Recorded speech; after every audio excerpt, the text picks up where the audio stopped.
Jnana. From the 41st sloka.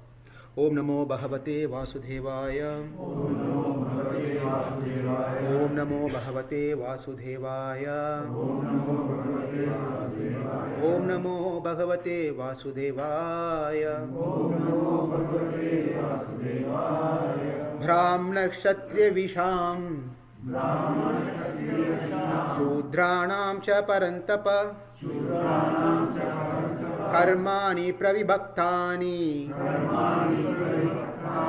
Swabhava prabhavir gunaihi. Yeah. Brahmanas, Kshatriyas, and Vaishyas and Shudras are distinguished by the qualities born of their own natures in accordance with the material modes of chaster of the enemy. Chastiser. So Krishna calls Arjuna here Parantapa. Parantapa is another name of Arjuna. Okay. Now Krishna is introducing over here, that is Brahmana, Kshatriya, Vaishya and Sudras are 4 classes of people. Right? 4 classes of people.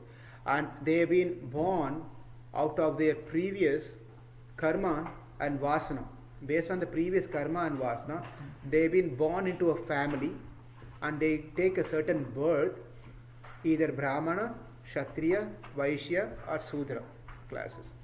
Now the Brahmanas are, all these 4 classes are with the 3 gunas. All the 4 classes are with 3 gunas. No one is, only with 1. All the ones are with 3 gunas. Now Brahmana is predominantly influenced by mode of Sattva Guna. Now from this sloka we have to really hear and concentrate, and then the rest of the 4 slokas is going to be easy. Now Brahmana is predominantly influenced by the mode of goodness. And the next one is Kshatriya. Let me tell this one, for some of you might hear this for the first time as a term, new terms, if you're coming for the first time. Brahmana, 4 classes of people. First is Brahmana. Brahmana means those who fall into the counseling system, advisory or a priestly order. Those people are called Brahmana. Right? And the second is called Kshatriya. Kshatriyas are the administrators who rules, execute commands, puts orders, etc. etc. Those are the kingly orders. Right? Those are called Kshatriyas. The third is called Visha. Visha means Vaishyas. Vaishyas are those people who are mercantiles, or the business people, who runs the business. And the fourth is called Shudra. Shudras are the people, the 4th class people, who are called labor class people, who does work. 4th class people. Right? These are the 4. And then we also have another 4. We are not talking about ashrama here. Right? These are Varna. Varna means these 4 things. Classes of people. And there are 4 other things that Deva, right? Deva, Manushya, Deva, Manushya and animals. And then the Stavaram. Okay? There are 4 classes of other things. Everything that you can think about, that living thing, can fall into these 4 classes. Right? Deva, Manushya, Triyak and Stavaram. Triyak means animal, birds, reptiles and all those things. Stavara means that which doesn't move, like the plants and trees and things like that. So everything can be into this 4. Now inside the Deva there are Brahmana, Kshatriya, Vaishya, Sudra. In Manushya also Brahmana, Kshatriya, Vaishya, Shudra. In Triyak, animals and birds, also there's Brahmana, Kshatriya, Vaishya, Shudra categories. They also fall into mode of goodness, passion and ignorance. And then in the Stavara also it can fall into mode of goodness, passion and ignorance. And predominantly that which is false as mode of goodness, then that can be categorized into Brahmana class. Predominantly that is influenced by the mode of passion, that is Kshatriya class. And then there's a mix of Rajoguna and Tamoguna, Right? There are two ways of seeing this one, and they fall into the Vaishya, or one can say that which is in a little lower level of Tamoguna or Vaishyas. Two way of seeing this one, and maximized Tamoguna falls into the Shudra class. Is that clear? Because this is the foundation for the F5. So this is the foundation for the these set of slokas that we are going to see. Again, there are Deva, Manushya, Triyak, Stavara, Brahmana, Kshatriya, Vaishya, Sudra, and there are Sattoguna, Rajoguna, Tamoguna. Right? Sattoguna, Brahmanas, Rajoguna, Kshatriyas, little low influence of Tamoguna, Vaishyas, or one can say Rajoguna and Tamoguna mixed is Vaishyas, or highly influenced by Tamoguna are the Shudras. Now in Deva, again these four classes can be added. In Manushya, four classes can be added. In Stavara, Triyak and Stavara can four classes. For example, Garuda is considered to be among the birds. Garuda is considered to be a Brahmana class, and Crow is considered to be Chandala class. Chandala means lower. So anything else that you can think about when you hear reading the Puranas and stories like Gandharva, Rakshasas, Yakshas, and all those different things, all those different things that you can hear, they all will fall into Deva, Manushya, Triyak, have to fall into this main four category. For example, the Asuras will get combined with Deva class. Asuras are combined with the Deva class, right? Whereas the Rakshasas goes under the Manushya class. No, we are also, but prominently there are a group of beings, Rakshasas. Right? For example, Hiranyakashipu is Asura, is a demon. Hiranyakashipu is a demon, but he falls into Deva class. The same father and mother, different mother. There's Sura and Asura. That's all the differences, but they fall into Deva class. Whereas when it comes to the Rakshasa, Rakshasa gets categorized into the Manusha class, but Rakshasa, for example, is Ravana in Lankeshwar, Ravana, right? So he falls into the Manushya, like that. So that's how this whole thing can be categorized. Okay. Now, let's move on to this one. So how do they get this body? They get this body based on their previous karma and the vasana. Accordingly, based on that one, they get another body. When they get that other body, the body is again based on the three gunas. The body that they receive based on the three gunas. Not only body is based on the three gunas, there are the other aspects also based on the three gunas, the manas or mind. Two aspects are there. Mind is influenced by the three modes. Body is also influenced by the three modes. Right? How we can understand? We can easily see this one. Our mind wants to do something, body wants to do something else. At many times it happens. Yes? Whatever you can think about. Right? Mind is telling, is already getting late for the class, Saturday class, 10 o'clock. Mind is telling, I have to get ready and go. And the body is telling, you need another 1 more hour of sleep. Right? It's not enough because you slept very late last night. Therefore, extend your sleep for another 1 more hour.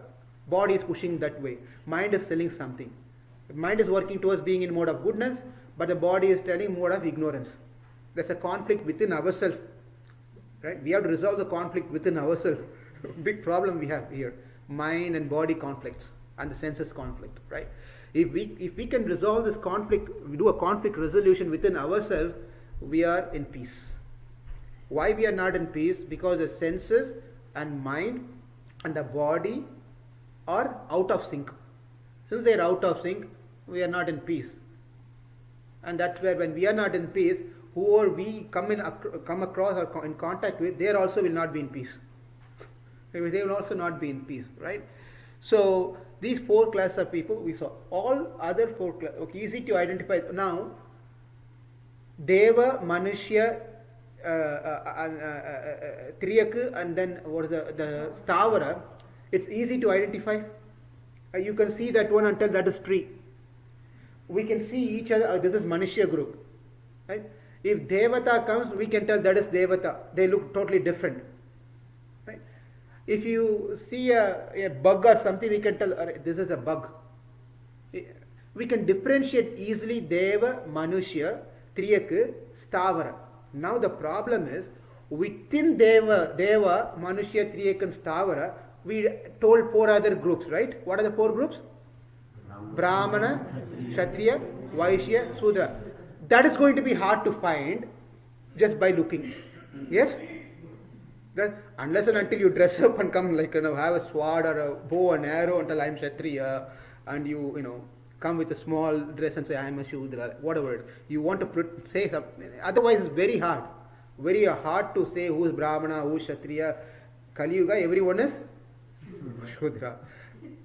Kalo Shudra Sambhava. Bhagavatam says Kalo Shudra Sambhava. In Kali Yuga, don't try to find who is Brahmana here. Bhagavatam says everyone is Shudras. Because no one is, we'll see this. Why Bhagavatam says like that, we'll see from the next 3 slokas. Is Brahmana doing Brahmana job? Kshatriya doing a Kshatriya job? Who is doing what job? Based on that, we'll understand what Bhagavatam says is absolutely true. You want to take absolutely true, right? So Krishna is telling, addressing Arjuna as Parantapa. Parantapa means one who chastises the enemies. Chastises enemies means it just deals with the enemy very nicely. Right? Now, why Parantapa? Because Krishna is reminding Arjuna, you are Parantapa, but what you want to do is not to fight. Your duty is to fight. But you are telling you don't want to fight. You want to be a Tyagi, Sannyasi, go to the forest, give up everything. But you are Parantapa, and indirectly Krishna is telling that your Parantapa means your duty is to be a Kshatriya, to take care of what needs to be done, to make the law and order perfect. Right? So, that's why Krishna addresses here for us. Now, in the 4th chapter, as we just said, Chatur Varnyam Maya Shrishtam Guna Karma Vibhasaha Tasya Kartaram Apimam Vidhi Akartaram Avyayam. Krishna told in the 4th chapter of Bhagavad Gita that there are 4 classes of people. And these 4 classes are the caste system that I have created, Krishna has created. This whole 4th class of people is for the benefit of humanity. Right? He created in a very, we saw, if you remember, we saw this one, and an organization will have an administrative role, administrators who runs, execute and controls people and be a manager, etc., right? CEO. And then the CEO will have a set of people as legal advisors, right? We are not comparing this 4 into that 4, will never match. Right, but just to give us an idea, so we can say that something like a Brahmana class who gives an advice, legal advices. They check, can I do this one? They'll check the law book and tell, yes, you can do this one. Don't do this one, or do like this. Right? That's Brahmana's advisory board. Right? And then the next place, people go do for marketing. They do marketing and run a business, who do keeps multiple shops and whatever the company is making, and then they run the business. They are the 3rd people, Vaishyas. And the 4th is, someone have to load things and put it and bring it to the shop.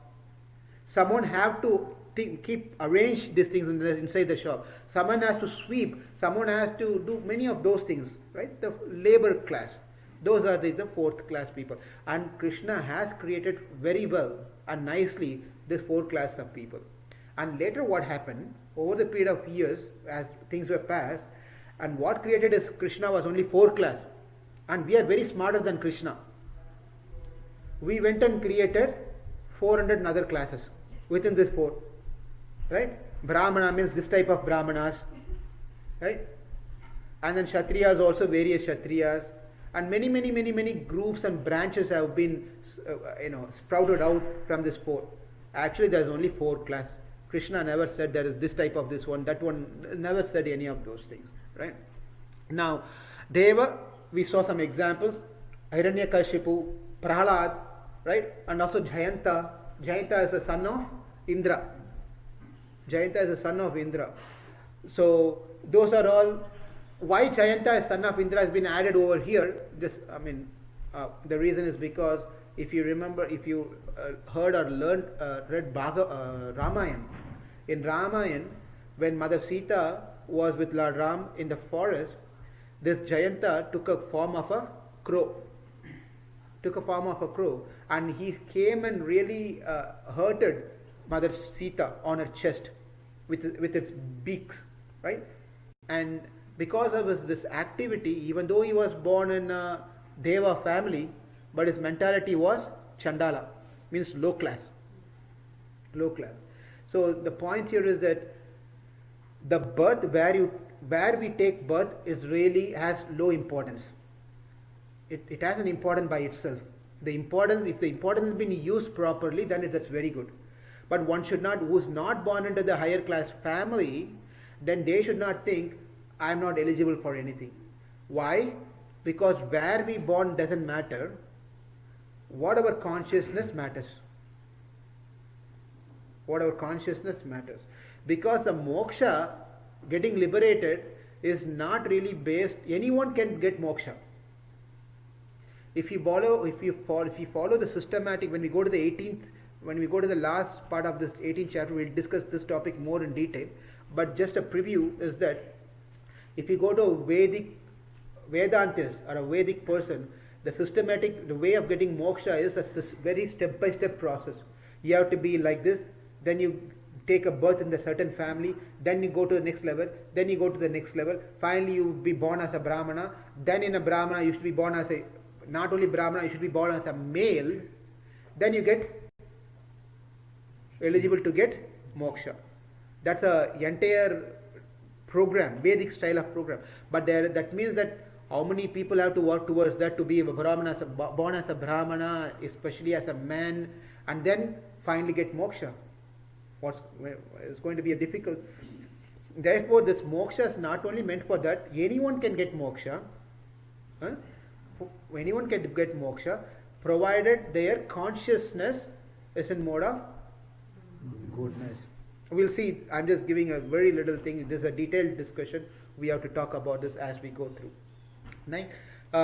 There's the Jati Chandala or Karma Chandala. There's two categories of people, Jati Chandala or Karma Chandala. Meaning the Chandala means very, very low class people, very low class birth, very low class birth. A person can be born in a very low, but taken a low class birth, that's called Jati Chandala. By the birth is low class. By birth is a low class, one category. Another one is not by birth, by conscious, by actions is Chandala. By action is Chandala. Chandala again is, I'm not finding an equivalent word or anything to tell in English, but in simple, what you can think of is a very low class birth. He is a human, right? But he is a very low class by birth, right? In other words, one can tell it is said in the different ways, dog eaters. Dog eaters means they don't see any difference. They believe even eat dogs for that matter, and untouchable, in other words, right? One can be born in an untouchable or a low class dog eater family, that's called Jati Chandala, right? Or one can be born in a high class Brahmanical family, Brahmin family, and do things which is low, actions are which is low class. That is called Karma Chandala. Okay? Example. We'll make it easy for us to understand this one. And then we'll get to the one particular chart, then we can understand this more in detail. Ravana. Ravana, by birth, is a Brahmana. By birth, he is a Brahmana. Ravana is a Rakshasa, number one. Rakshasa means is quoted in the which category? Deva, Manushya, Triyaku or Stavara? Manushya. So we understand. So Rakshasa goes under the Manushya category. He is a Rakshasa, right? But he is born as a Brahmana. By birth he is a Brahmana. One thing. But how his actions were? Chandala. Right? By birth he is a high class. By actions he was low class. Right? Prahalada. Asura, child. By birth he was Asura, demon. Right? By consciousness, higher, the Brahmana, like a higher consciousness, right? So we can see, therefore, the difference is the birth. If you are born in a high class family, then we should understand that we have really done something nice and good in many lifetimes to come. Therefore, I have given another opportunity for me in this life to further progress. One should remember that, right? And he has to further work hard towards getting that stage. A person who is not born in a Brahmana family is born in a different class of category of birth, but he should understand that I am not born in this particular family, but I have still option to work upward, because body is covered by 3 modes, mind is covered by 3 modes. There are two different entities. One can influence the another one. That's exactly what we are coming up slide we are going to see. One can influence the other one, right? In Ravana case, though his body was Brahmana, but what was influencing the body? Mind was influencing the body. Prahlada, though he was born as a demon, a demonic body, what was influencing his body? Mind was influencing the body. Therefore, his body and senses were under his control. Right? So we can easily understand that by training the mind, one can change the way that they are. One can elevate. Once the mind influences and travels out and influences the body, when the body comes under the control and the senses under the control, and this person is fully in the mode of goodness, and when the person is in fully mode of goodness, that person is eligible to get. That's it. The simple program of what's coming up now. Right? So we understood what is Chandala and Karma Chandala. So what we saw now is the 3 mind and body is based on 3 gunas. Mind and body is based on 3 gunas. Body is covered by 3 modes, because body is also a product of Prakriti, Prakrita. Mind is also Prakrita, body is also Prakrita, senses also Prakrita. Is anyone having difficulty in these terms to understand? So, if senses, the 5 senses, seeing, touching, hearing, tasting, smelling, 5 senses, and then the objects of that, right? Hand, eyes, ears, nose, tongue, all those things. These are 5 elements, and mind is another one, king of all the senses, and all these are product of Prakriti. When we say it's product of Prakriti, like we gave an example when we saw in the previous classes, like how a flower, right? When you have a small flower, you just purchase a small flower from a shop and you go. At what point of time the fragrance comes from this flower? Smell, nice smell, aroma comes from this flower. Blossom. So this flower, the aroma, the smell got added to it after some point of time. The truth is that we went through this example, right? That it was there. It was there as a dormant state, not active state, dormant state. When a right time comes, it manifests itself. The smell comes out. Otherwise, it is there. Nothing has got added to it. Likewise, the Prakriti has 3 modes within it: Sattva, Rajas, and Tamas. It is part of the Prakriti, right? And let's go to the next slide, and it will make. Okay, let's finish this, and then we can go to the next one. Therefore, mind, senses, and body, these are all product of Prakriti. Mind is also product of Prakriti. Right? We can't see the mind. Mind is subtler than the senses, and the senses are subtler than the body. In the 8th chapter of Bhagavad Gita, we saw this one. 8th chapter of Bhagavad Gita. Bhumi, Rapor, Nalo, Vair, this particular thing, this 5 elements, Manasa, all those things are product of Prakriti. They are separated energy from God's Krishna's energy. There's a material energy, there's a spiritual energy. Right? We are in between. There's a spiritual energy, fully God's. There's a material energy, right, which is made of this matter, and there is a marginal energy. This marginal energy is nothing that we are, the Atma. Neither there nor here. We are stuck in between. Right? Atma is neither there nor here. It's stuck. But in reality, Atma belongs to the spiritual world. It's stuck between this and that one. Right? So here, body is bhautika. Body is made of panchabhautika. Panchabhautika, just now we saw 5 elements. Earth, water, air, fire, ether, 5 elements. Body is made of that? Yes, 5 is made of. So that's what the body is made of. When the body is made of these 5 elements, the 5 elements are again made of or influence of 3 modes. Why the 3 modes? Because this is all Prakriti, Prakrita. Everything that is related to the material thing, Prakriti means matter. Prakriti means matter. Anything that to do with matter or influenced by the 3 modes. Therefore, the body is influenced by the 3 modes. Body is influenced by the 3 modes. But mind is also influenced by the 3 modes because mind is also product of the Prakriti, but there's a slight difference of their root. Right? Mind is influenced by the 3 modes. The Panchabhuta the body is also influenced by the 3 modes. The main root is Prakriti. Prakriti is having 3 modes, but there is a sub-level from which the mind comes, from which the body comes. That is what we are going to see in the next slide here. It's not new slide again. We saw this slide few times in the previous chapters, right? And I just realized that okay, that's okay. Let's move on. Now, the entire creation, Prakriti, Pradhana, or Prakriti or Pradhana. From there comes Mahan.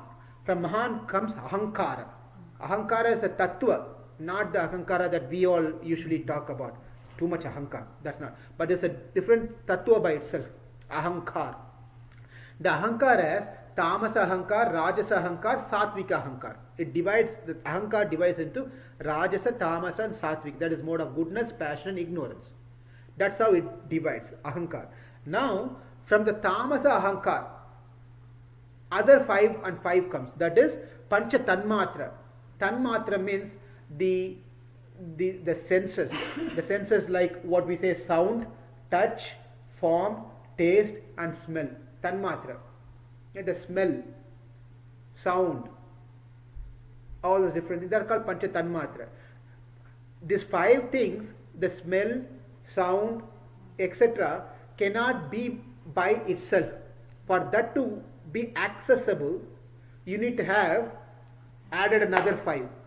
Panchabhota. 5 elements, right? Panchabhutas. That is sky, air, fire, water, earth. From sky comes air, air to fire, fire to water, water to earth. Sky has sound, air has touch, fire has form, water has taste, earth has smell. Akashat vayuhu, vayur agni, agnir apaha, adhyah pravriti, prithvi, prithivyam oshadaha, oshadya annam, annat purushaha. As the Shastra Upanishad says, how this whole things get created. Now, but Tamasa, this 5 plus 5 comes. You see, in this Tamasa, mind is not there. But the Tamasa Ahankar. But then when you go to Satvika, from Satvika, Manasa comes. Mind comes. And then Karma Indriya 5, Jnana Indriya 5. These are the Karma Indriya, hand, leg, the passing of, removing the unnecessary things, and then the speech, and then Jnana Indriya, ear, eye, tongue, nose, skin. All together 20. Who remember the number? 24 only. 24. These all together is called Prakriti, Prakrita. Everything is together, 24 elements together is called material, matter. Matter. And there's a 25th element, Atma. 24 is matter. and only one 25th element is Atma. And there's a 26th element. Huh? Paramatma. That's it. No more beyond that. There's totally 26. Sankhya philosophy deals with this 24 elements only. Sankhya philosophy. 24 elements and trying to understand what the real truth is. Right? Yoga Shastra is another way of also accumulating this one in closely related to Sankhya philosophy. Right? Anyway, so we can see that mind, though everything has Sattva, Rajas and Tamas, the mother of mind is Sattvika Ahankar, the mother of the body and sense are Tamas Ahankar. When the mind is fully with the Sattvika Ahankar, easily that can overcome the Tamas Ahankar, body. When the mind is very strong, it can influence the body. Okay? How the body can also parallelly be worked out, therefore body can be also fall into the mode of goodness, provided that we eat Sattvika Ahar. How do we grow the body? We are not yogi, where we don't need to eat and body is still maintained well. Yogis can do like that. But the body to be healthy and nice and active and everything, you need to eat. But if you are eating the Rajasa food, the body is going to be with Rajasic mode. Tamasic food, Tamasic mode. If you are eating Sattvic food, Sattvic mode. When the mind is Sattvic and the body is also working towards Sattvic, there is a cooperation. That is why it is said, eat food which is Sattvic. Otherwise, mind is Sattvic, body doesn't work, because our food intake is not good. Intake is not good. And also not only the food that we take influences the body, it also influences the mind also. It also influences the mind, the food that we take. Right? Therefore it's a very important, we keep telling this one, Ahara Niyama, Ahara Suddhi, Sattviya Ahar. These are very important for one who is in the path of spiritual practice. Right? Food that is in mode of goodness. Right? Therefore, this is how we can control or work towards the entire program of controlling the body through the mind by influencing the mind in this, by influencing the body through the mind. And we work that. Now, for us to understand, a small chart has been given here of what we discussed now with some examples. Now, you can fill up this blank cells, right? These are different cells, right? Different. Let's see this one. First is Asura, Rakshasa, Deva, Manushya. 4 class we saw? Yes. Some examples of those names. There are hundreds of them. You can think about hundreds of names from Puranic, right? For example, Hiranyakashipu, Prahlad, Ravana, Vibhishana, Jayanta, Vishwamitra, Vidura. Now, mind and body. Whomever has been mentioned here, they all have a body, they had a body, and they have a mind. Okay. Do we have a body? Do we have a mind? Okay. Now, that one classified into mode of goodness, passion and ignorance. Okay. Now we have to make a tick from what we know about them. Right? Is their mind, let's take the easy one, is their body is influenced by goodness, passion or ignorance? What was their birth? Asura. Asura is related to which group we said? Deva. Deva means they must be prominently what guna? Sattva guna. Therefore, let's make a tick over there. Body is of goodness. Right? Body is of goodness. Now, go to the mind. Right? Is Hiranyakashipu mind is influenced by mode of goodness or passion or ignorance? Passion or ignorance. Right? Make a tick over there. Which is more powerful, body or mind? Mind is powerful. Right? We all know that one. Right? When mind is powerful, what is going to influence the body? Mind is going to influence body. Even though he was Asura, he was influenced by his mind. Therefore, body is also working towards the mind. Therefore, he was doing all nonsense. And apply the same thing for Prahlad. Born in the same family of Hiranyakashipu, his son, Prahlad. But his mind was passion or ignorance or goodness. Body was of what? Hiranyakashipu's son. Correct. But even though he was Hiranyakashipu's son, his mind was in mode of goodness, therefore that influenced the body. Influenced the body. Yes?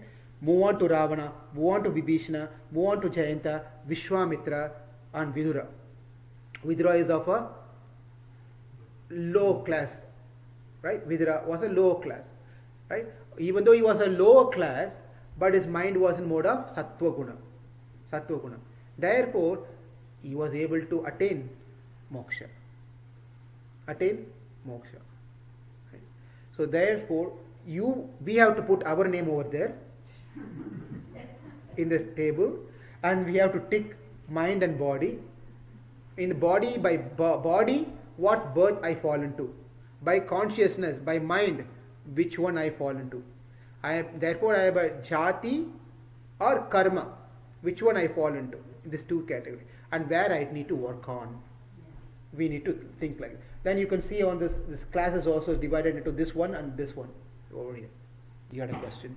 Yeah, I was like a little confused when you the Hiranyakashipu and Prahlada in Asura, which is you mentioned that it's Dev, but chapter 16 is Devasura. So Dev and Asura are opposite, right? No, we covered that one.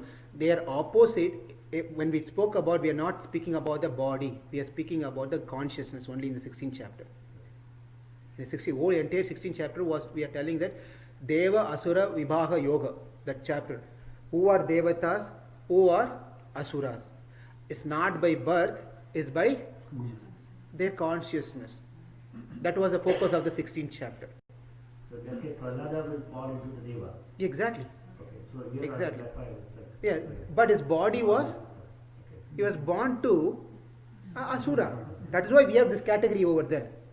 Mind, body, mind, body, mind, body. By birth you may be a Brahmana. But if you are doing a Shudra work, what is that then? Right? You may be born in a Shudra family. But if you are doing a wonderful service, then you are in a mode of goodness. You are overcoming the body birth category. Is it? yeah, so this is the body And mind. Body and mind. Body and mind over here. Oh. Yeah, Do not. yeah. The very first column covers both body and mind. That's why Yeah, we are trying. Humble attempt to put everything together, Okay. maybe not perfect, Okay. right? So the point here is, birth is one aspect, and the consciousness is the second aspect. Okay, so yeah. When we talk about the five elements, is that also like when we have this combination of five elements, like like sometimes in our body or mind, one element is predominant than the other one, and that's how you react. Correct. So does that mean there has to be a combination between all those things to be in a sattva guna? So in Panchbhuta, which one is a sattva guna?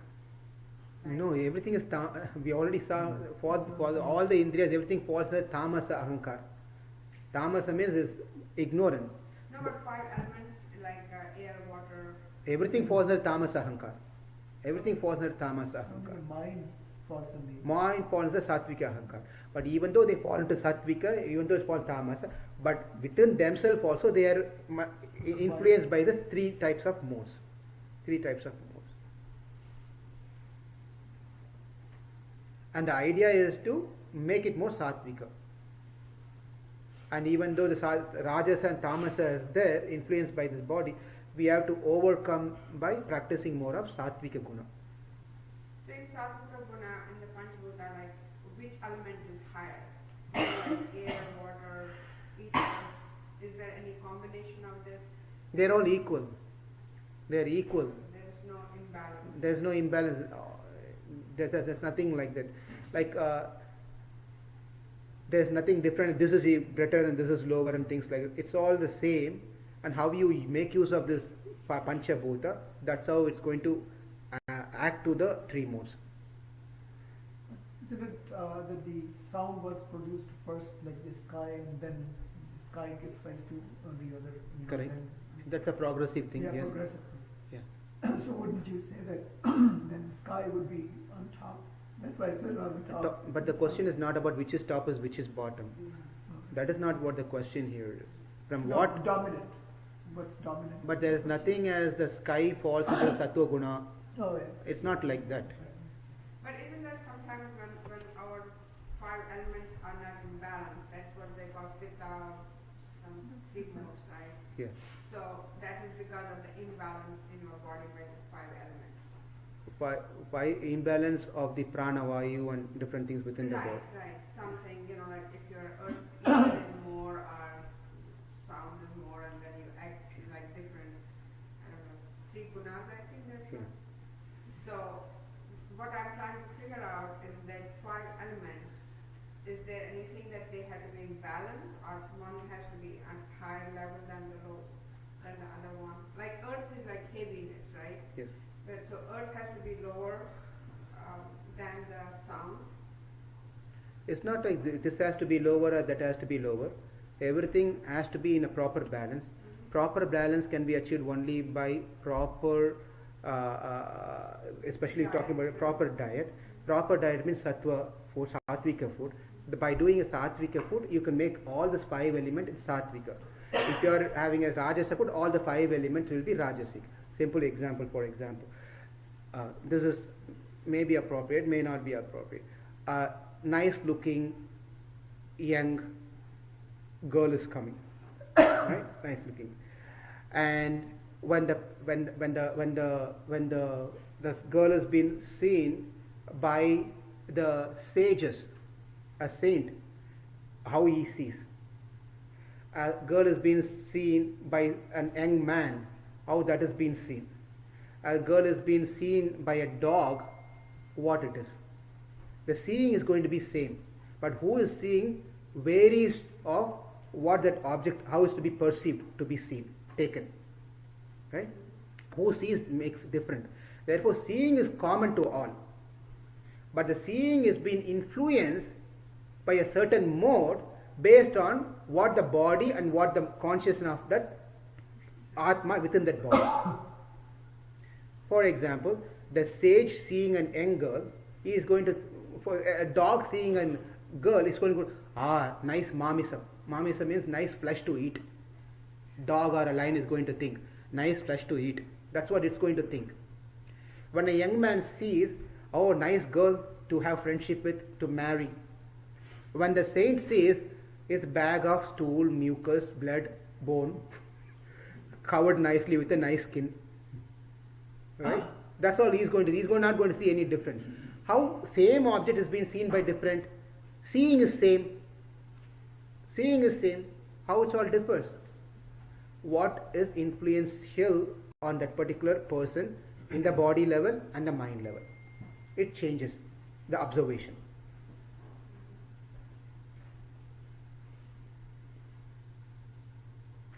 Any other points, questions? Yes. And this has to do with, I understand when you say you have to eat the right foods for your mind to go further.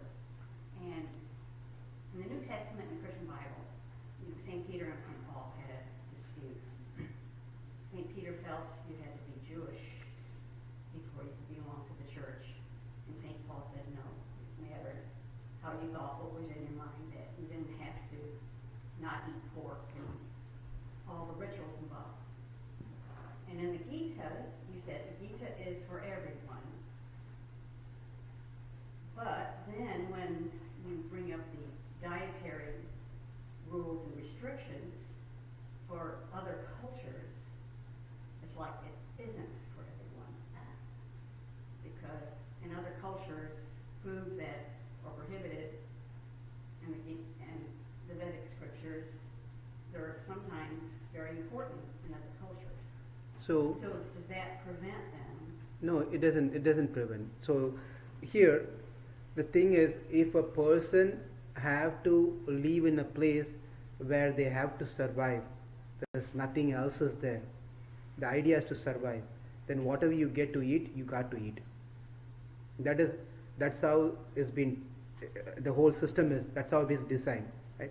But if you have other options for your survival, go for the other options. Okay. Now, irrespective of whether you're born in India, whether you're into a Hindu family or if you're not Hindu family, how is that Bhagavad Gita is applicable to everyone? It says the same thing. Everyone is a human. Everyone is Atma, not the body. Not only Indians are Atma and Americans are, not. Throughout the creation, everyone is Atma, means everyone is a soul. That applies. Now, how do we realize that we are Atma, but we are in this body as American body, Chinese body, African body, Indian body? How do we realize? The realization only comes when you are in the mode of goodness. Now, what am I supposed to do? For mind, do some yoga. Control of dhyana, meditation, Hare Krishna Maha Mantra, some japa, right? Mind can be trained to be in mode of goodness. For body, it needs food. Therefore, eat that food which is ahimsa free. Himsa free. Himsa free means it's not tortured. Non-violent food. That is available all in everywhere that we can go in the world. So that type of food one can take, vegetarian food. By taking a vegetarian food, then one can get into a mode of goodness, obviously. I understand that, but I was thinking more like in Italy. Garlic and mushrooms are important in their sauces. And I think you mentioned garlic and mushrooms are not in the mode of goodness for food. It's like cultural, Chinese. Pork is very important in their culture. So it's sort of a cultural. So, now good. Now the point is, we should understand another point is that the Bhagavad Gita is not 2018 edition. Bhagavad Gita is, though it's spoken 5,000 years back, but the message of Bhagavad Gita is not limited to 5,000 years. It's just a collection of what's there way beyond 5,000 years. Right? That means if you go to the history of humanity, Italy, China, and all those things, and their culture, you trace it back, it was all totally different way back. And whatever's been doing now, it's all changed from what the normal lifestyle and the thing was. It's all changed over a period of that time. Right? Therefore, we are thinking that this is what our culture is. Chinese is thinking this is my culture, and the people from Italy thinking the pizza, pasta is my culture. Right? All those things that's what garlic and things like. But then this is all adapted. We have changed from the mainstream. That's where the problem is. We have changed from the mainstream. The idea of Bhagavad Gita is go back. This is not what we are supposed to be doing or eating and being. This is our original thing. You can still be happy and healthy and just follow this dietary system. Then you can be happy. So the point is, again my point, yes, it varies when certain country people see this book doesn't seem to be for me, is because you change from the original track. That's why you're feeling like that. The thing is, you have to go back. Obviously, we have to give up certain things to be in certain mode of goodness, to being in the mode of goodness. There's not going to be an option of can I continue eating and being like this and be in mode of goodness. There are exceptions also. In Purana, there are some exceptions. We'll talk about that later. There are exceptions who are, for example, there was one story of a person, a butcher. He's a slaughtering animals, but great sages and saints come to him for advice. But there are very, very rare exceptional cases. We will not fall into that category at all. We should not take exception cases here. Like that, we should understand, yes, Bhagavad Gita is global, but is reminding us of our parent, original, what we are supposed to do, what we need to do. You don't want to experiment now so many things. New bug comes, make a bug fry, right? And that becomes like French fries, bug fries are there. Scorpion and lizard and all the different things. Where did they all come from? We have just made up all these things. This is not our culture. This is not what any culture for that matter. We started adapting new things, and therefore it's hard for us when we tell that don't do this one. No, that is not my country says, my style is, my lifestyle is, and this is what we eat. All those things. And there are some, I was talking to one gentleman, Chinese, he was a Chinese at my office, from China. He was telling that in China, they have this policy or a rule that don't get biased with one style of life. That's the Chinese philosophy. That different groups within, we think China means they are like this people, but I learned something that within the China there are different groups of classes of people. They have their own philosophy and ideas. They also don't have conflicts within their groups also within China. So one class of people, they are in China, they are vegans. In China, they are vegans. And there are another class of people, they are fully into meat eating. And there are another class of people, they think they are balancing their lifestyle. What? Don't tell this is better or that is better. Don't tell vegetarianism is the best one. Don't tell meat is the best one. Try to have both. Balance your body with both diets. Because body needs both. There are certain group of people talk like this. Right? So this is all different things going around the world. But we should understand simple thing. When we eat certain food, that food certainly influences our consciousness. That we have been seeing constantly. Okay? The body is getting influenced. Therefore, the only way that we can make ourselves better is to come to the mainstream. That sattvic food, food that is mode of goodness, will help and elevate people spiritually. I'm not going to say no or deny anything what you said. The fact is true, but this is what the thing is. Therefore, Bhagavad Gita is for everyone. We feel it's not for us because of we changed our lifestyle. And also to add to like if somebody is just eating vegetarian or but his conscious is in a township, that doesn't really help. You see, you brought up a very nice point here. I was in Melbourne a few years back before coming here, and I was starting my Krishna consciousness into spirituality. I went to one person's house. He was a devotee, practicing Krishna consciousness, chanting Hare Krishna and all this. I went to his house. I was new to this whole program 15, 20 years back.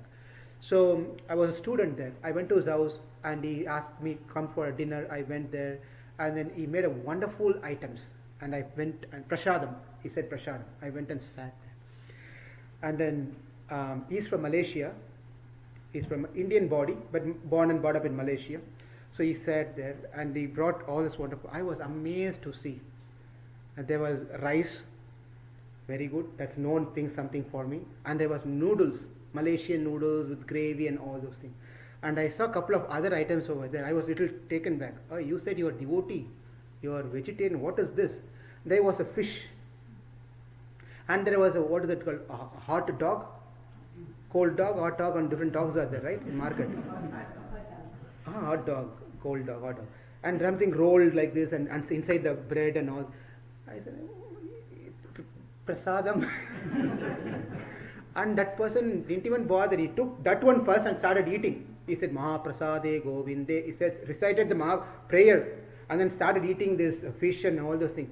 And I was a guest at his home and I said, what are you doing? What are you doing?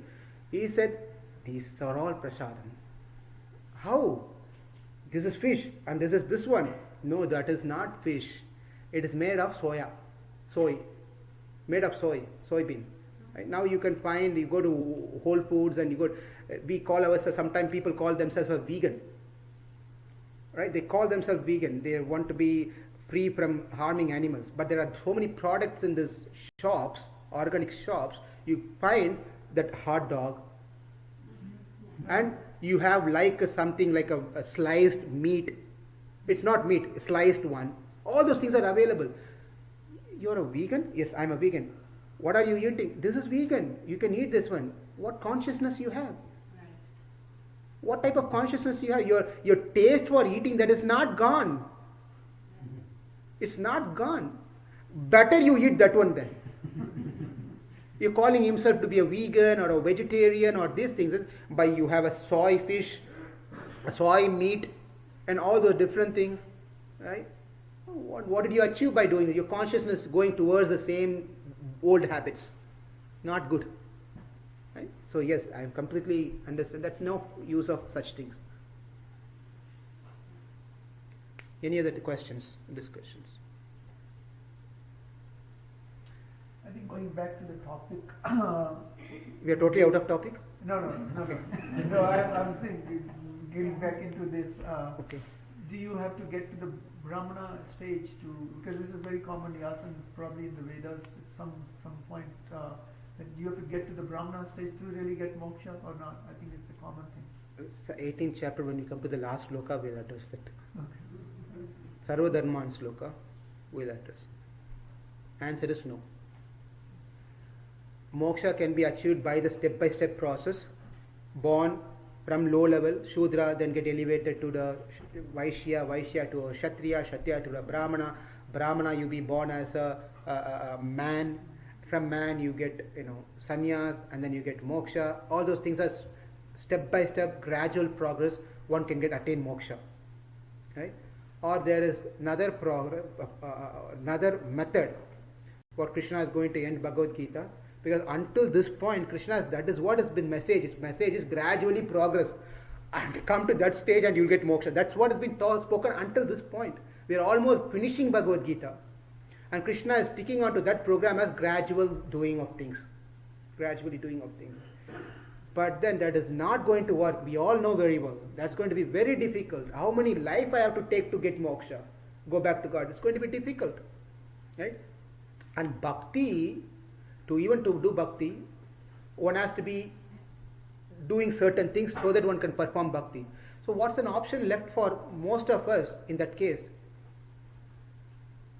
Suspense. Surrender. How do we surrender? Prapati, Sharanagati, Marga. Sharanagati Margam is another Marga. Besides what's been this stream, there's another stream called Sharanagati Marga. There's another road. Krishna is preserving that road. A person surrenders, then the program changes slightly. Drastically.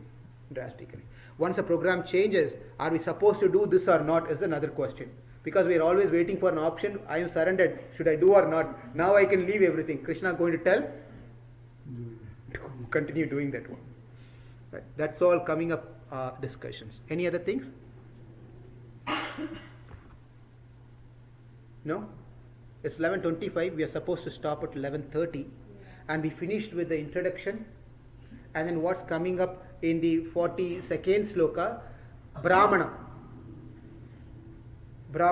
43rd sloka, Kshatriya.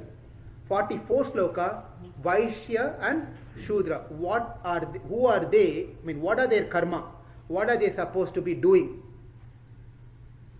How they got this into this program of Brahmana, Kshatriya, Vaishya and Shudra. Okay? I think maybe you can start from next class, as you needed half an hour to do some things. Yeah, our musicians are not here yet, If not, I can continue. If you want, we can stop. but we need to have a practice, so, right? Do you have everyone that you need? Yeah, we are here, singers are here, but the musician, we need somebody to play harmonium, and Narayanji had told me that. Was he going to come? He said he's going to make arrangements, he's not coming himself, but he said he's going to. He is in Chicago. So they may come at 11:35. I don't know, maybe 11:30. Because I had told him that, we're going to start at 11:30 because we had to finish by 12, right? Because then this hall is being used for the Sanskrit class. So you please advise. I can go on, continue, or no? There is no class in action. There's no class in that. There's no There is no class in action now. Okay. Maybe you could do one more slow. Then we continue till somebody shows up. Okay, let's continue. 42nd sloka. Samodhamasthapak chaucham Shantir arjav mevacha Jnanam vijnanamastikyam Brahma karva swabhavajam. So, yeah, you have a question? Yeah, please go ahead, read Pushpa. Peacefulness, self-control, austerity, purity, tolerance, honesty, knowledge, wisdom, and religiousness. These are natural qualities by which Brahmins work. Okay? And now 4 classes. and the Brahmana class has been discussed here, and what is their karma, what they are, has been spoken here. Pretty much close to 9 items has been told here, 9 qualities that Brahmana should have, and that is their karma in fact. As per Krishna, that's their karma in fact. And he's going to tell what they do and so forth. Sama, Dhamma. Sama, controlling the external sense. Sama and Dhamma is interchangeable. The thing is that controlling external and internal senses. Controlling external senses, controlling the mind and so forth. That is Sama Dhamma. Tapaha means austerity, performing some austerity to the body and mind. Saucham. Saucham means Suchihi. Suchi means being clean, externally, internally. Shantir, tolerant or being in peace. Arjavam, simplicity, being honest. Evacha. Jnanam is knowledge. Vijnanam is realized knowledge or specialized knowledge. Astikyam, accepting the existence of something. We'll see what that is. Astikyam, it's very easy. Astik and Nastik. You know this, you must have heard this term. Astik or Nastik means one who says na asti. Na asti is Nastik. Na asti, Nastik means what is that? It doesn't exist. Nothing is there. Right? That person is called Nastik. God? No. God doesn't exist. There is no God. That is called Astik means yet exists. Astika. That is Astik. And those are the karma, those are the qualities of the Brahma, Karma, Swabhava, Jam. Swabhava Jam. This person is Brahman, or person is born or a person who is a Brahmana because of his previous karma and vasana. Swabhava means previous karma and vasana. He is being a Brahmana. Brahmana means these are the sets of his karma. Right? Sama, control of. Many of these things are not new. We know all those things, so we can easily pass through this set of slokas.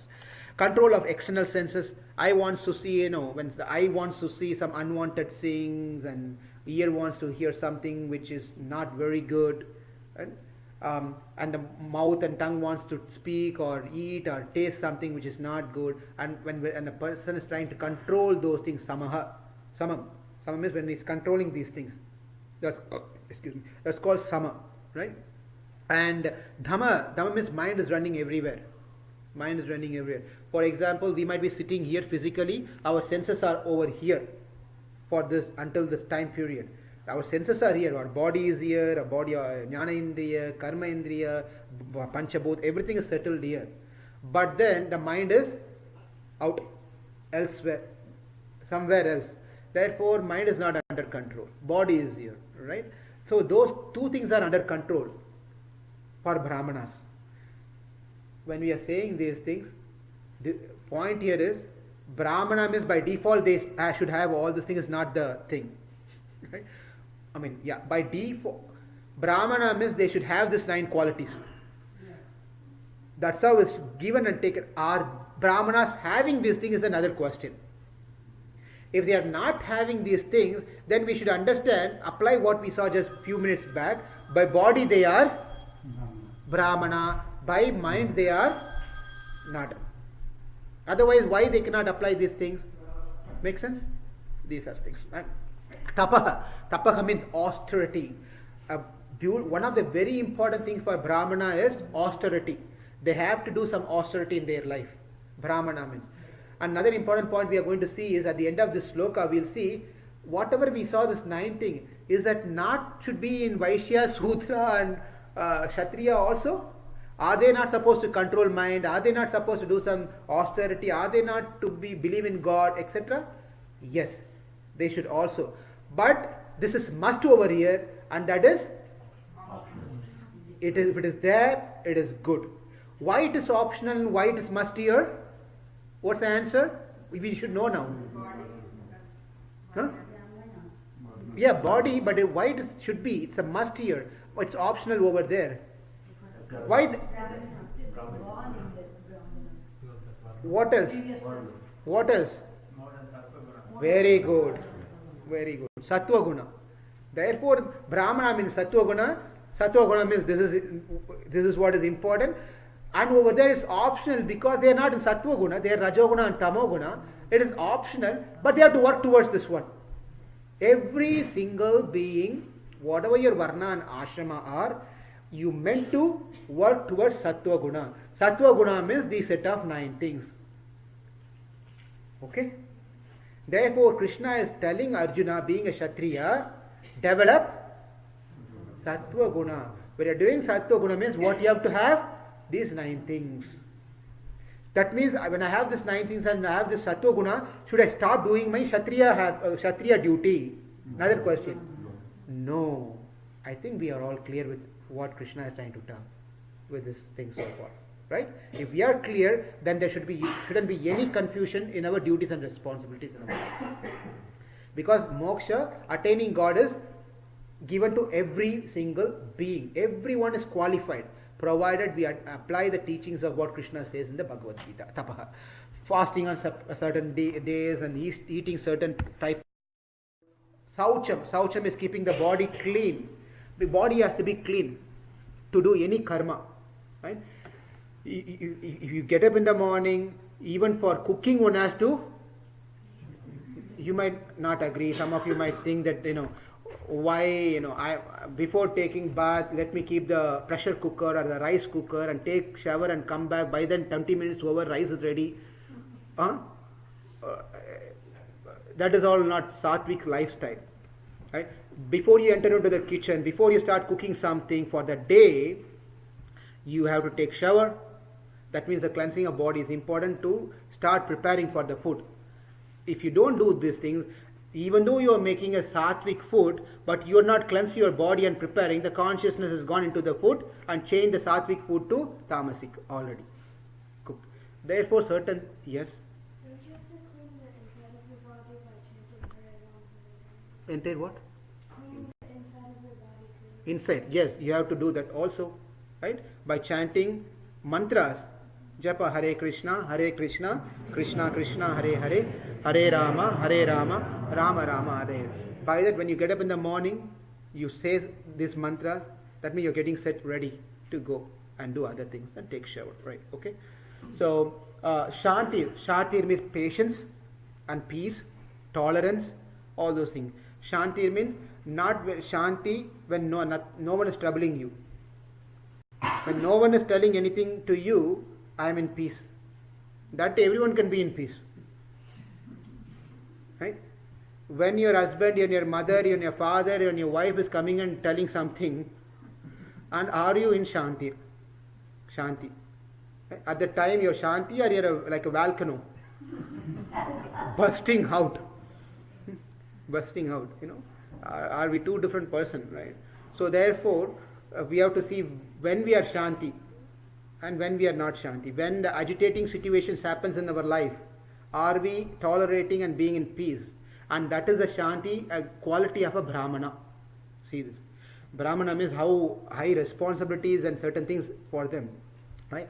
They have to have these wonderful qualities. Right? I mean, anyone provoking? No, don't get angry or not becoming a revengeful person. These are all not qualities of the Brahmana. And talking taunting words, indirectly telling certain things, all those things are not good. One easily gets affected by anger, revengeful, and mad and passion, ignorance. These are all not qualities of the Arjavam. Arjavam means simple, direct, and being honest. In other words, not being having a duplicity, double character, double standards. Do one thing and say something and do something else. You go and tell you are such a nice person, and after 12 o'clock when you are gone, I am going and telling you, you know about that person. Right? So totally a different message is given to this person. Right? That is a double standard keep. So Arjava means being very simple, straightforward, open-minded, open heart, right? Accepting others' views and opinions. Not that you have to follow and do things, but appreciating others. For everyone is different. One way a person wants to get a work done, each one will have a different style of doing that work done. So we can appreciate, not that you have to do and follow that, but you can encourage that person in certain ways. Right? So Arjavan, simple, direct. Shantir, Paraihi, Pita. Pita means you're not torturing others in any means. Vaishnava Janato. There's a beautiful song by Narasimha Mehta. Right? It says that who's a Vaishnava? Vaishnava is a person who does not harm or torture others. Anyone who does not do this one, they all can be called as Vaishnava. A beautiful song, right? So, not being manipulative, expressing what is in one heart, performing action without any cunning nature, falsely developing a friendship. I'm having friendship with someone just because I want to get something out of it. Right? Not false friendship and relationship. That nice relationship, right? Like that. Trying to show as a real well-wisher, but in reality not. These points are mix of both the things, right? I'm sure you can all understand this one. And then there is important point of Arjam is that mind, speech, and the action, they are all in sync. Okay, now let's do this exercise. How much do we think? How much do you think? Huh? In a day, in 1 hour, how much do you think? Do you think at all? You think more. Just put a number. Just an exercise, okay? Not real. Exercise. In 1 hour, how much do you think? A number. Put a number. 5 thoughts only in 1 hour. Saint. Okay, that's okay. I just told a number. That's 5 thoughts. In 5 seconds, I think 5 thoughts. Okay. So, assuming you're thinking of something, say, let's put our exercise, 50 thoughts coming into your mind for 1 hour. In 1 hour, 50 thoughts comes. Okay? In 50 thoughts, how much you can speak about the 50 thoughts? How many thoughts can be spoken? All the 50 can be spoken? Certainly not. Assume that you can speak about 25 out of 50 thoughts you thought. Right? Now, out of 25 things you spoke about your 50 thoughts, how many can you do? Huh? 5, 1, 2.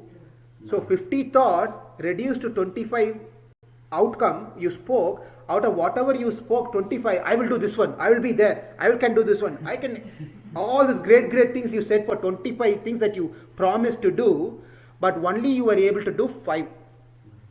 Correct?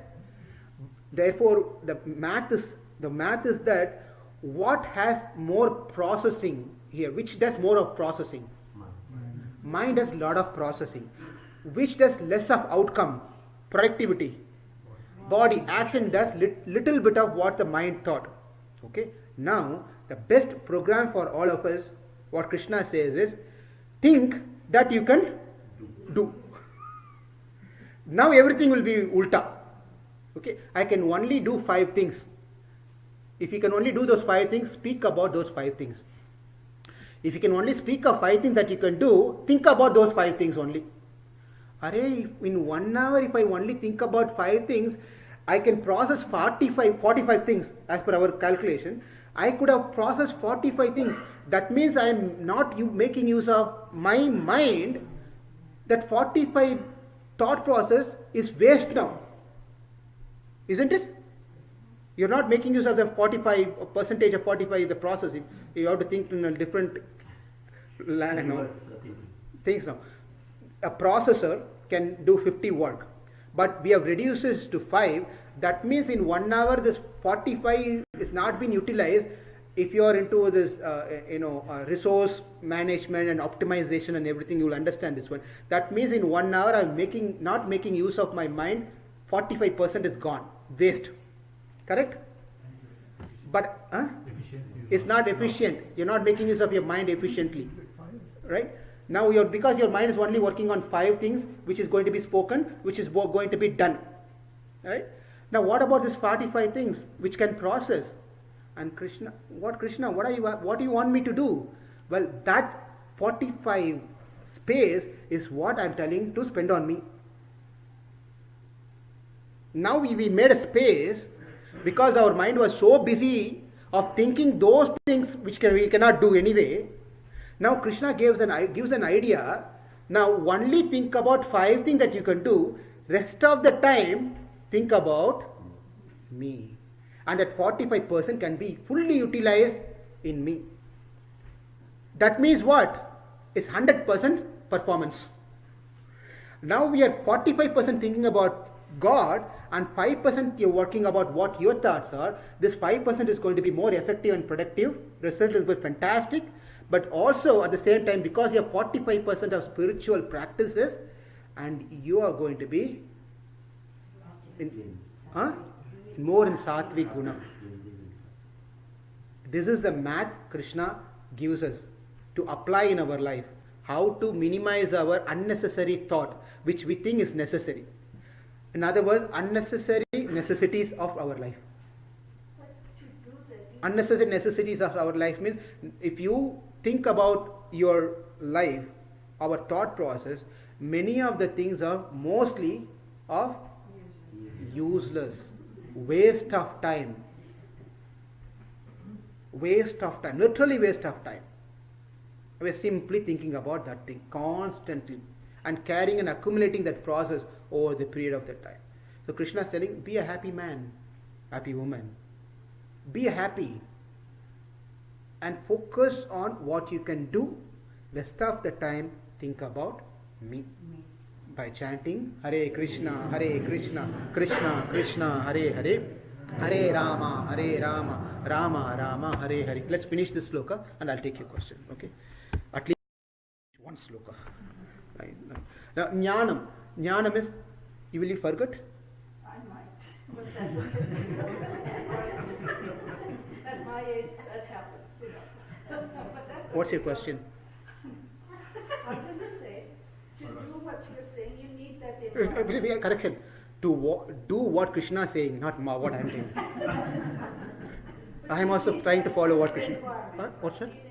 You need that kind of environment Yeah. to do that, because in a family life, you need to live in a family life. It's very difficult to do what Krishna is telling us. Therefore, Prahlad would have asked the same question too. Prahlad's family was not cooperative, in fact. He had a lot of challenges in his. The challenges that he had is nothing close to what he had. Number one, the challenges that Pancha Pandavas had, we can't be close to it. Never go close to it. Right? That means we have more an option to think about God. When Pancha Pandavas, the 5 brothers, what they went through in their life, they were constantly thinking of God. Because the problems that they went through, 5% of the problem, like we're keeping the number here, 5% of their problem where they're dealing, and they're depending on the 45% mostly, which is Krishna. Krishna. They're depending on Krishna most of the time. And then they're working towards the 5 problems of their life. Because they are working towards having Krishna on their side, and whatever they were trying to work on the 5% was successful.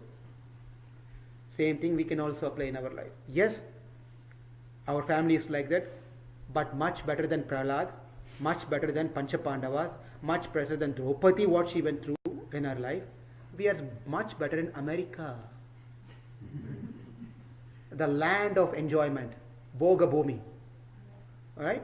The land of, we have all the facilities in our life. We are happy people, in fact. So what's the problem? Krishna is speaking, I'm not. What's your problem, buddy? What's your problem? Right? That's your assumption that you are happy because you are in America. That's your assumption. Yeah. Why we are here? Anyway, okay? So the answer is you find answer yourself from what we have seen. So we have to find some space in our life individually to find that 45%. We have to find some space within ourselves. We are individual Atma, individual people. We are in a family. We are helping each family members. But we know this concept very well. Karma, we have to pay our karma. Not my son, daughter, husband, wife is going to come and take our karma. Therefore, we have to work our karma, means we have to spend time for ourselves. In that aspect, we would have to be little selfish. And that selfish nature is nothing bad. Because when we are selfish on that aspect, When we become like that, we influence other family members. Therefore, it's not selfish program at all. In one way, we save ourselves so we can save others. If you're not saved, how can you save others? It's an eyewash program, thinking that we'll save others. Let's finish this one, okay? Is that okay? And then we can take Jnanam. Jnana means knowledge. Knowledge, we already saw this topic, Jnanam. Right? Jnana means what is Jnana, what is Buddhi, what is Dhriti. Who want to recap? What is Jnana, what is Buddhi, what is Dhriti? Determination. What is Jnana? Step by step, otherwise you are not getting it. Knowledge. And how does Buddhi differ from knowledge? Huh? Seeing things correctly for what it is. This is what it is. Yeah, having complete understanding of that knowledge, right? Detail understanding of that knowledge. You're convinced. In other words, you're convinced that knowledge. There could be a situation where you're convinced, but you're not doing at all. I know reading Bhagavad Gita is the best. I know doing meditation, doing japa is going to help me, but I cannot do it. I have no time. I cannot do it. Right? You have jnana, you have that buddhi, but there is no dhriti. Dhriti means there is no determination to do it. There is no determination. This all is very important to do it. You have a determination, but you don't have a proper understanding. You don't know what it is. That determination is not going to be of any use. Therefore, this 3 is quite important. So, jnana is knowing subject matter. What is tattva, paratattva, aparatattva? What is the truth? What is God? What is Atma? What are the matters? That jnana. Right? We are talking about jnana, we are talking in Bhagavad Gita languages.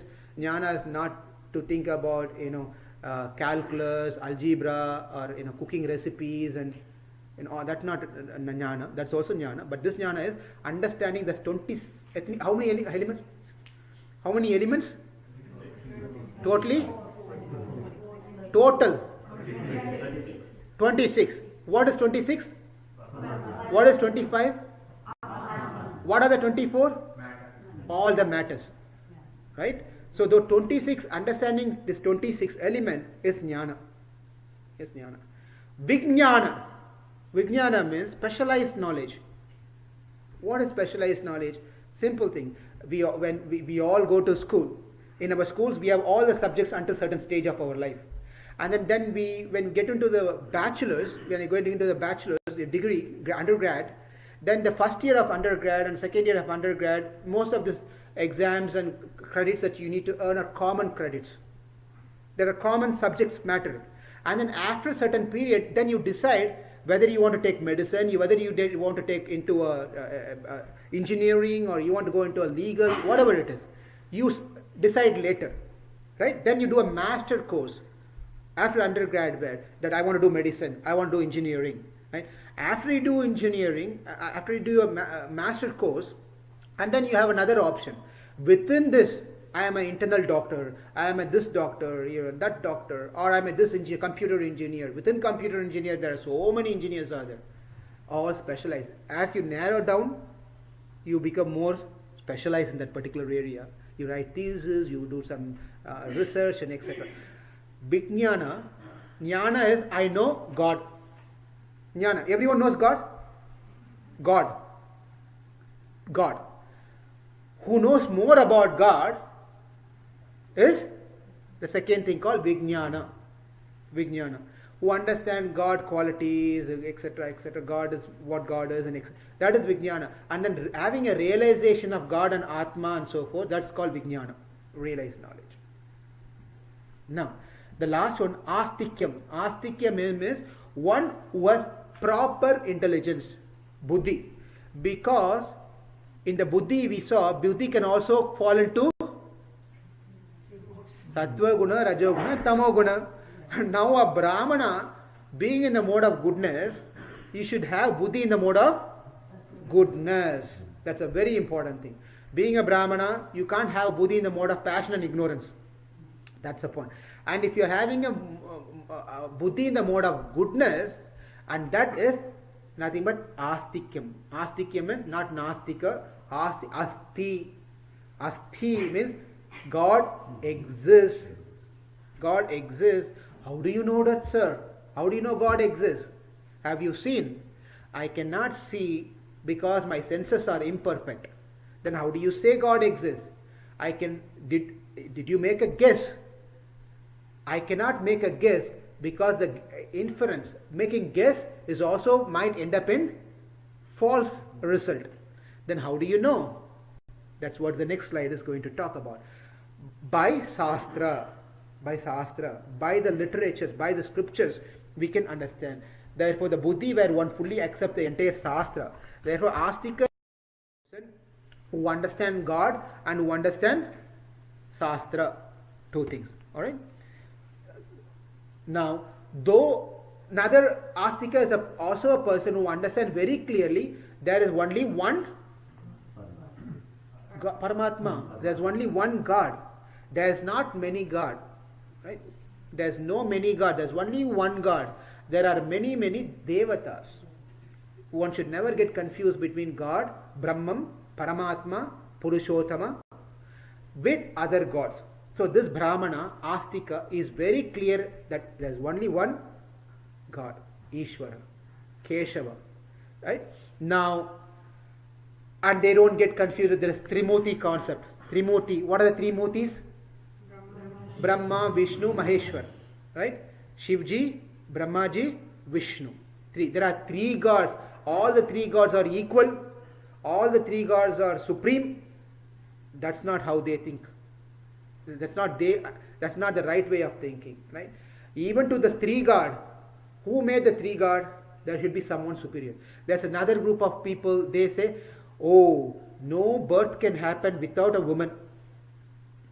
No birth can happen without a woman. Therefore, the supreme God beyond the three gods should be Shakti. Shakti should be God. Shakti is the feminine, right? Woman. Therefore, Shakti is supreme. Shakti is supreme. From the Shakti comes this three, and rest of the things comes. They're again confused with this particular, because Purusha Uttama, 15th chapter of Bhagavad Gita very clearly says Purushottama. Purusha means the manly order, right? Manly order, Purusham. From him comes everything. We cannot make a calculation or understanding from our material standards how we were all born from who? A mother. Therefore, God means should have a mother. That is not the way of understanding these things. God is mother, God is father, God is a guardian, God is everything, and He is Purushottama. From Him everything comes. From Him everything comes. He is faultless because He cannot find any fault in God. He is faultless with unlimited wonderful qualities. He is known in Shrutis and Smritis, Puranas and Vedas, everywhere He is known. And He is the cause of everything, meaning creation, maintenance and destruction.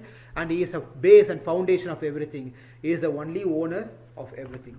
Alright? So, let's see here. You still want If to you practice? have 5 minutes, One second. One second. Yeah, we need to stop it. You want to practice, Yeah. right? So I then, sent him a text, but he hasn't responded yet, so I think we still need a practice. We need to practice. yeah, Let's so stop just here. yeah. They have to start practicing. Yeah. So let's let them take care of practicing thing. Any other questions? So we haven't finished this couple of more slides. We'll pick up from the next class. So any questions? What, 2 minutes? Yes, sir.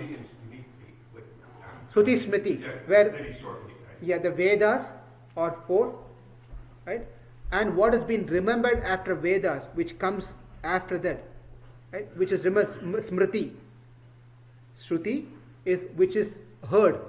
So it's learning after Learning. post-Veda. Yeah, after the Vedas. That's how it's been classified. Shrutis and Smriti.